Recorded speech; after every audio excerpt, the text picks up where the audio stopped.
Assalamu alaikum students. Now in today's class we are starting over new chapter, that is the medical physics. और medical physics में हम study करेंगे x rays, ultrasound, MRI and CT scan. इसमें सबसे पहले हम study कर रहे हैं अल्ट्रासाउंड.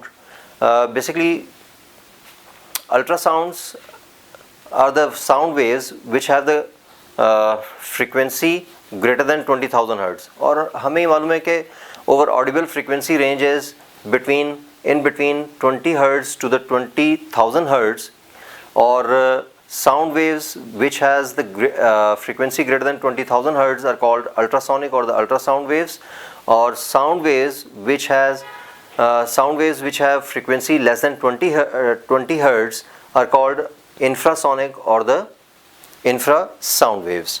अच्छा, before starting the diagnosis by the ultrasonic or the ultrasound waves, first of all we'll discuss about the crystal that is called the piezoelectric crystal, and quartz is the example of the piezoelectric crystal by which we can generate the ultrasound waves. Basically piezoelectric crystal is the transducer, and we know that which type of the device is called the transducer, which can convert the non-electrical form of energy to the electrical form of energy, and vice versa. That means it can also convert the electrical form of energy to the non-electrical form of energy.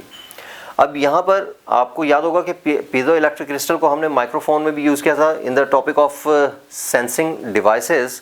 तो वहाँ पर हम non electrical energy को electrical pulses में या electrical energy में convert कर रहे थे. दैट मीन्स साउंड वेव्स को हम कन्वर्ट कर रहे थे इलेक्ट्रिकल पल्सेस में. Now will study the reverse process of it. Okay, that means by the high frequency alternating voltage we will generate the high frequency ultrasounds, और फिर उसको हम diagnosis of structure of internal body हम use करेंगे. अच्छा, अब यहाँ पर हम थोड़ा सा structure of piezoelectric crystal को discuss कर लेते हैं briefly. Basically piezoelectric crystal, that means quartz, it has a very complex structure, क्योंकि इसके स्ट्रक्चर आपको पता है कि क्रिस्टल्स में जो पार्टिकल्स हैं the unit of the particles is called the lattice, और उसमें एक पर्टिकुलर अरेंजमेंट में पार्टिकल्स होते हैं. पार्टिकल्स एक पर्टिकुलर अरेंजमेंट में होते हैं, तो उनकी डिफरेंट शेप्स बन रही होती हैं. केमिस्ट्री के स्टूडेंट्स इस चीज़ को बहुत अच्छे तरीके से समझ सकते हैं. कुछ क्यूबिकल स्ट्रक्चर्स होते हैं और उसके अलावा कॉनिकल स्ट्रक्चर्स और मे बी टेट्राहेड्रन, इस टाइप के स्ट्रक्चर्स होते हैं कुछ.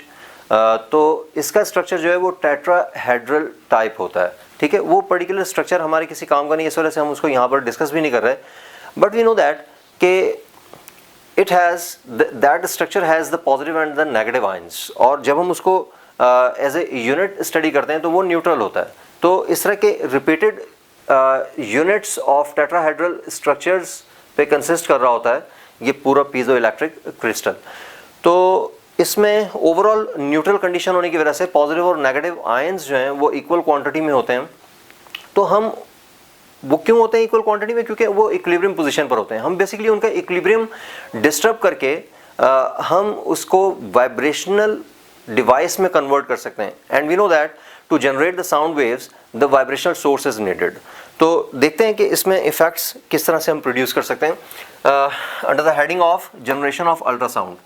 अच्छा, it is a quartz means piezoelectric crystal, और यहाँ पर हमने इलेक्ट्रोड्स कनेक्ट किए हुए हैं. इलेक्ट्रोड्स किस तरह से हमने जनरेट किए हैं? It is silver coated electrodes और they are connected to the DC supply. वैसे तो ये ऑल्टरनेट पल्सेस हमें यूज़ करने ऑल्टरनेटिंग पल्सेस हमें यूज़ करने चाहिए, ऑल्टरनेटिंग सप्लाई हमें यूज़ करनी चाहिए, लेकिन उसका इफेक्ट स्टडी करने से पहले हम इसको डीसी सप्लाई के साथ कनेक्ट करते हैं. अच्छा, अभी देखें कि it is when we on the switch, तो ये हमारे पास नेगेटिव टर्मिनल है and it is a positive terminal. The electrode connected to the negative terminal, it is now negatively charged, and the electrode connected to the positive terminal, it is connected to the it is positively charged. अच्छा, ये जो negative और positive charged electrodes हैं ये basically positive और negative ions को attract करते हैं. मतलब जो हमारा नेगेटिवली चार्ज इलेक्ट्रोड है, it will attract the positive ions of the electrode, positive ions of the crystal 2, 4, 6 and the positively charged electrode will attract the negative ions of the crystal. So that's why we are producing the stretch condition in the crystal. Okay, so it will stretch now outwards और हम ये कह सकते हैं कि ये expand होगा. फिर उसके बाद when we connect this crystal to the reverse connection of the battery, that means ये नेगेटिव है और अब ये पॉजिटिव है. When we on the switch, the right side electrode now it is positively charged, the left side electrode is now the negatively charged. तो अब ये उस क्रिस्टल के पॉजिटिव और नेगेटिव आयंस को फिर से वापस अट्रैक्ट करेंगे, लेकिन इन द ऑल्टरनेट वे. मतलब अब पॉजिटिव चार्ज जो है वो लेफ्ट साइड पर होगा और नेगेटिव आयंस जो हैं वो राइट साइड पर होंगे.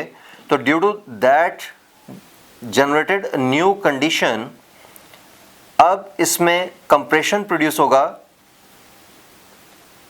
और ये कंप्रेस होगा. क्योंकि इस कंडीशन में अगर ये स्ट्रेच हुआ था तो जैसे ही हमने स्विच चेंज किया, दैट मीन्स पोलैरिटी चेंज की, तो अब आयंस ने अपनी पोजीशन चेंज की, उनका इक्विलिब्रियम डिस्टर्ब हुआ, तो अब उनमें कंप्रेशन प्रोड्यूस होगा. अच्छा, अब इसी तरह से अगर हम इसको कंटिन्यूसली ये पोलैरिटी स्विच करते रहें तो इसमें compression, rare fraction, compression, rare fraction, मतलब ये एक्सपेंड करेगा, स्ट्रेच कंप्रेस होगा, एक्सपेंड करेगा, कंप्रेस होगा, मतलब थिक और थिन होता रहेगा. And now it is converted into the vibrational device. By that vibrational device we can generate the ultrasound of a particular frequency कि जिस frequency से ये vibrate करेगा, और ये कितनी frequency से vibrate करेगा, जितनी frequency से इसकी supply की frequency, मतलब इसकी polarity change होगी, और जितनी फ्रीक्वेंसी का हम सप्लाई यूज़ करेंगे उतनी ही फ्रीक्वेंसी का वाइब्रेशन इसमें प्रोड्यूस होगा और उतनी ही वाइब्रेशन का अल्ट्रासाउंड जनरेट होगा इन द सराउंडिंग एयर.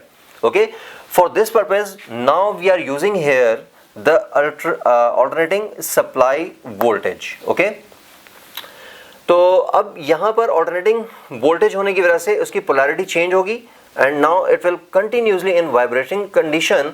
और बेसिकली होता क्या है कि यहाँ पर ये जो सप्लाई है, it is now used as the driver to generate the vibrations. तो अब इसकी जितनी भी फ्रीक्वेंसी होगी उसको हम क्या सपोज कर लेते हैं कि it provides the driver frequency, और इसके जो पार्टिकल्स की अपनी एक सिस्टम की फ्रीक्वेंसी होगी, that is called the natural frequency of the crystal और the particles of the crystal. अब आपको शायद याद आ रहा होगा कि SHM में सिंपल हार्मोनिक मोशन के चैप्टर में हमने रेजोनेंस का चैप्टर स्टडी किया था, तो उसमें हमने ड्राइवर फ्रीक्वेंसी और नेचुरल फ्रीक्वेंसी स्टडी की थी. अच्छा, अब यहाँ पर according to the concept of the resonance, when the driver frequency is equals to the natural frequency of the system, तो रेजोनेंस विल बी अकर्ड, और यहाँ पर जो वाइब्रेशंस प्रोड्यूस होंगे वो हाई एम्पलीट्यूड के होंगे, मैक्सिमम एम्पलीट्यूड के वाइब्रेशंस प्रोड्यूस होंगे, and in the result we will get the high amplitude of the ultrasounds generated after this process. Okay students? अच्छा, अब हमें ये पता है कि piezoelectric crystal is a pressure sensitive device, so it can also be used as the receiver of the ultrasounds. जब हम ultrasounds को किसी भी बॉडी में पेनिट्रेट करते हैं तो different densities of the organs की वजह से वहाँ से कुछ रिफ्लेक्शन भी होता है. ठीक है, जिस तरह से रिफ्लेक्शन ऑफ लाइट होता है, तो बिल्कुल ऐसे ही वेव्स रिफ्लेक्ट भी होती हैं, और and by that transducer which is the piezoelectric crystal we can detect those ultrasounds as well, और फिर उसके बाद उनको प्रोसेस करके बाय द ऑप एम और किसी भी मशीनरी के थ्रू उनको एम्पलीफाई करते हैं, और फिर उसके बाद स्क्रीन पर हम उसका इमेज देख सकते हैं. Thank you students.